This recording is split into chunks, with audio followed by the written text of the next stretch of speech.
ಮಾಡೋ ಮಲ್ಲಯ್ಯನ ಧ್ಯಾನ ಆಗುದು ಜನ್ಮ ಪಾವನ. ಮಾಡೋ ಮಲ್ಲಯ್ಯನ ಧ್ಯಾನ ಆಗುದು ಜನ್ಮ ಪಾವನ. ಶ್ರೀಶೈಲ ಗುಡ್ಡದಾದ ಹಾನ ನೆನೆದವರ ಭಕ್ತಿಗೆ ಒಲಿತಾನ. ಮಾಡೋ ಮಲ್ಲಯ್ಯನ ಧ್ಯಾನ ಆಗುದು ಜನ್ಮ ಪಾವನ.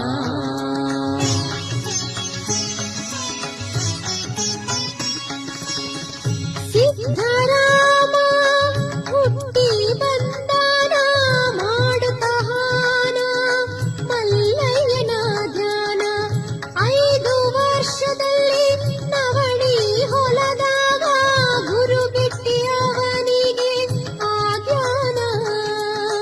ಮಲ್ಲಯ್ಯ ಮಲ್ಲಯ್ಯ ಮಾಡೋ ಮಲ್ಲಯ್ಯನ ಧ್ಯಾನ ಆಗುದು ಜನ್ಮ ಪಾವನ. ಮಾಡೋ ಮಲ್ಲಯ್ಯನ ಧ್ಯಾನ ಆಗುದು ಜನ್ಮ ಪಾವನ.